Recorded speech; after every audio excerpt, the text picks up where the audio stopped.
Style Cowboy មិនមែនគ្រាន់តែជាសម្លៀកបំពាក់ទេតែវាជាអត្តសញ្ញាណនៃមនុស្សម្នាក់សួស្តីប្រិយមិត្តអ្នកស្ដាប់និងទស្សនានៅវីដេអូនេះទាំងអស់គ្នាថ្ងៃនេះខ្ញុំបានអាប៉ែ Cowboy ចង់នាំអ្នកទាំងអស់គ្នាមកស្គាល់អំពីអត្ថន័យនៃការស្លៀកពាក់បែប Cowboy Cowboy គឺជា style មួយដែលមិនចេះហួសសម័យទោះបីជាពេលវេលាប្រែប្រួលយ៉ាងណាក៏ដោយក៏វានៅតែមានមនុស្សជាច្រើនដែលស្រឡាញ់និងថែរក្សាវាទុកជានិច្ចសម្រាប់មនុស្សខ្លះ Cowboy មួកស្បែកស្បែកជើងបែប Western និងអាវ Denim អាចមើលទៅដូចជាមួកសម្លៀកបំពាក់ធម្មតាប៉ុន្តែសម្រាប់អ្នកដែលស្រឡាញ់បែប style នេះពិតប្រាកដណាស់វាពិតជាមានអត្ថន័យយ៉ាងជ្រាលជ្រៅជាងនេះ Style Cowboy គឺតំណាងឲ្យភាពរឹងមាំភាពឯករាជ្យភាពស្មោះត្រង់ចំពោះខ្លួនឯងនិងជីវិតដែលស្រឡាញ់បែបសេរីភាពមនុស្សដែលស្លៀកពាក់បែប style នេះភាគច្រើនមិនសូវរត់តាម fashion មិនទាន់សម័យរាល់ថ្ងៃទេពួកគេ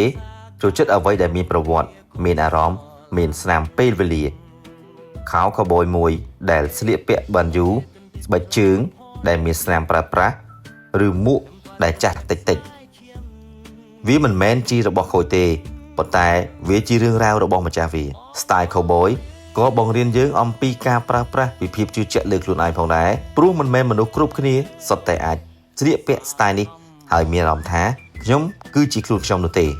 ហើយអ្វីដែលសំខាន់បំផុតសម្លៀកបំពាក់បែប Cowboy មិនមែនជាការបង្ហាញថាអ្នកសម្បូរទាន់សម័យប៉ុណ្ណា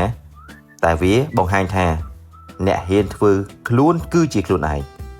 នៅក្នុងសង្គមដែលមនុស្សជាច្រើនព្យាយាមដូចគ្នា Style Cowboy គឺជាការរំលឹកថាការខុសពីគេមិនមែនជារឿងខុសទេនោះហើយជាមូលហេតុដែល Style Cowboy នេះ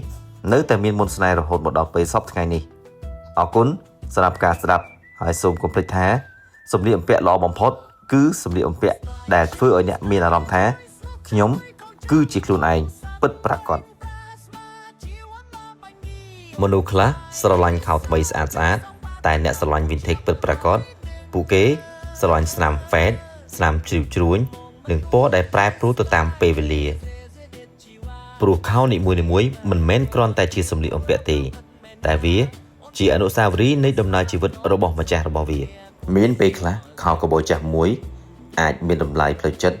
ថ្លៃជាងខោថ្មីទៅទៀតខោចាស់ខ្លះអាចជារបស់ដែលមានលុយហើយពិបាករកទិញ